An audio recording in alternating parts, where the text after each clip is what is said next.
Alex gets paid on the 1st of every single month, like clockwork. By the 17th, she's checking her balance before every single purchase. She's not bad with money, she follows a real, honest budget. But somehow, she's stuck in the exact same cycle every month. Here's something the Federal Reserve found that might genuinely surprise you.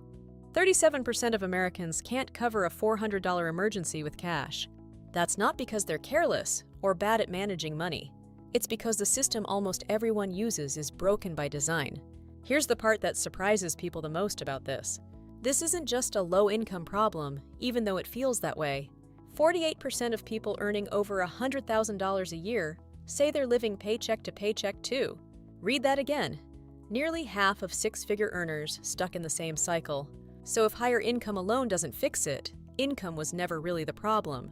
Living paycheck to paycheck usually isn't an income problem at all. It's a timing problem. And almost nobody explains it that way. The standard advice is always the same. Track spending, cut back, budget harder. And to be fair, that advice isn't wrong. It's just incomplete. A budget tells you where your money should go, every single month. It doesn't tell you when your money actually needs to be there.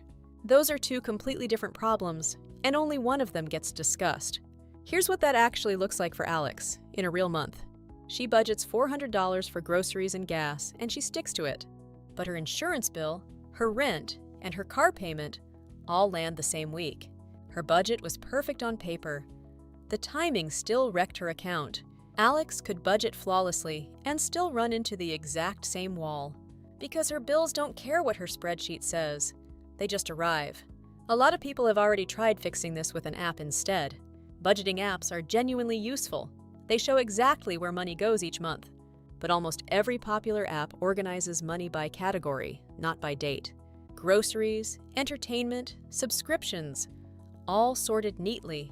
None of it time-stamped against paydays.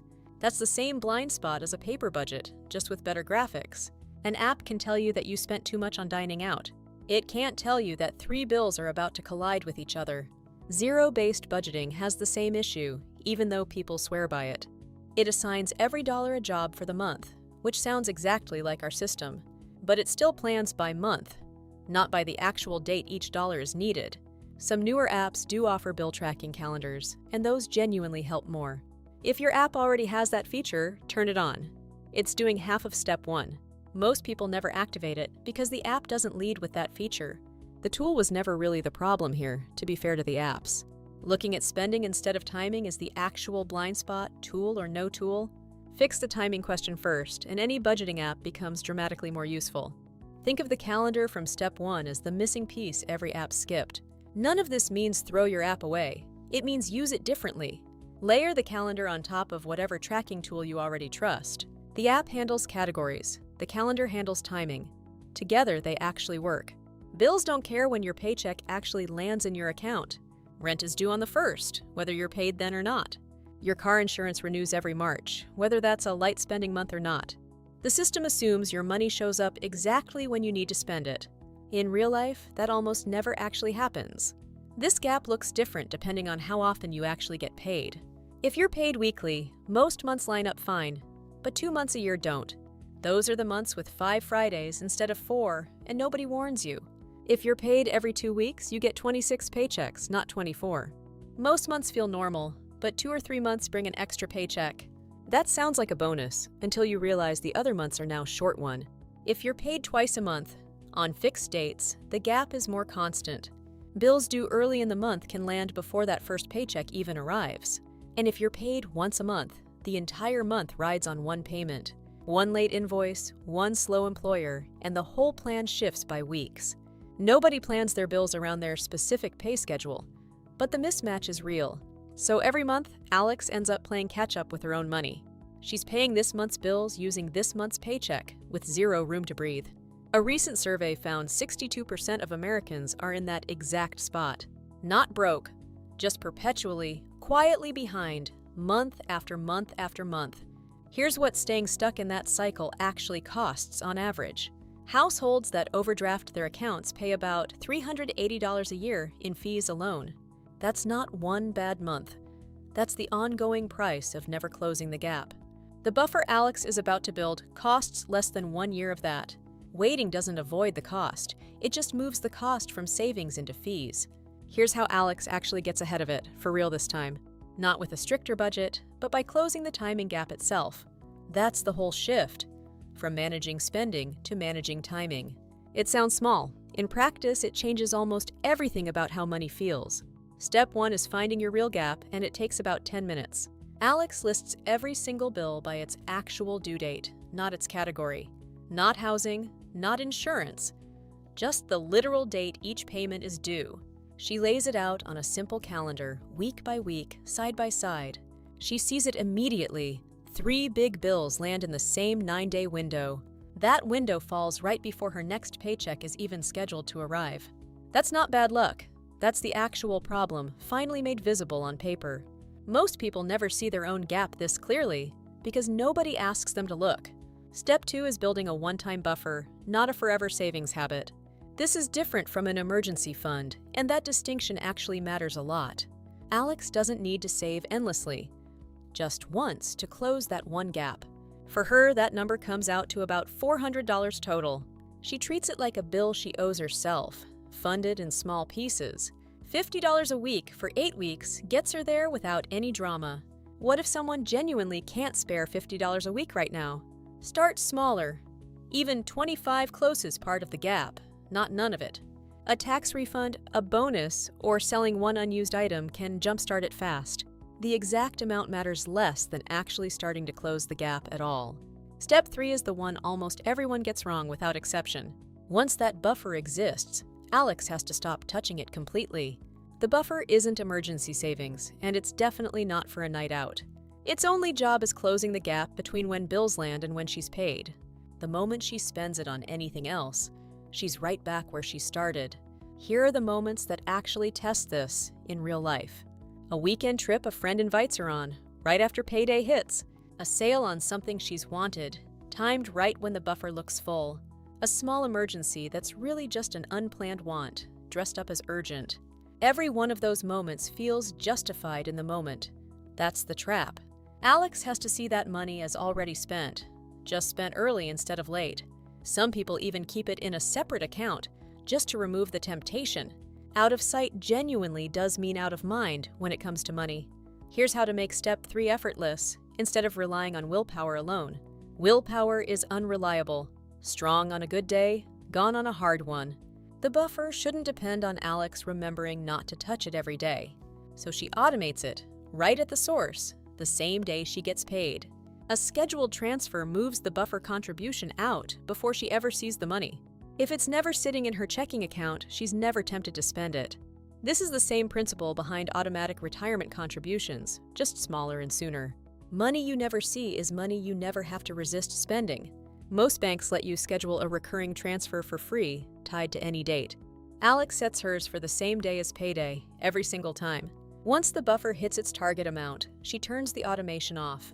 From there, the only job left is refunding it after it gets used. Even that refund can be automated as a temporary transfer until it's topped back up. The less Alex has to remember, the more reliably the system actually works. This is true of almost every good financial habit, not just this one. The version that requires the least daily willpower is usually the version that survives. Set it up once, during a calm moment, not during a stressful one. Then let the automation do the remembering, every month without exception. Let's watch this actually play out across one real month, start to finish. It's the first, and Alex's paycheck just landed in her account. Her buffer is already funded, $400, sitting untouched since last month. She doesn't look at her total balance and feel relief or panic either way. She looks at what's already assigned, because every dollar already has a job. Rent gets paid immediately, straight out of this paycheck, no delay. Her weekly spending amount gets set aside next. Groceries, gas, the ordinary stuff. A small amount goes toward the irregular expenses list from step 1. The buffer itself doesn't move. It's not this month's problem to solve again. By the 9th, her car insurance renews, the bill that used to blindside her. It doesn't blindside her this time because step 1 already knew it was coming. She pays it from the irregular expenses money, not from panic, not from a card. By the 17th, the date that used to trigger her balance checking habit, nothing happens. There's no scramble because there's nothing left unaccounted for. Her next paycheck arrives on the 30th, right on schedule, no surprises. She refunds the small buffer withdrawal from the insurance bill back to $400. The buffer resets itself, quietly, without her having to think about it twice. That's the entire system running in the background of one ordinary month. Nothing dramatic happened. And that's exactly the point of building it this way. The absence of a crisis is the whole result, even if it isn't a dramatic story. If you freelance or work gig jobs, this gap works a little differently. Your income doesn't just arrive on a schedule, it varies week to week too. The buffer matters even more here, because it absorbs both kinds of uncertainty. Build it the same way: small, consistent contributions, funded whenever income allows. On strong weeks, add extra. On slow weeks, just protect what's already there. The goal is still the same: a gap that no longer controls you. A few more questions come up constantly, so let's handle them quickly. What if you already have credit card debt on top of this? Build a small buffer first, even a tiny one, before attacking the debt hard. Without it, one surprise expense just becomes new debt, canceling your progress. Once the buffer exists, throw every extra dollar at the debt itself. What if you and a partner share bills but not one account?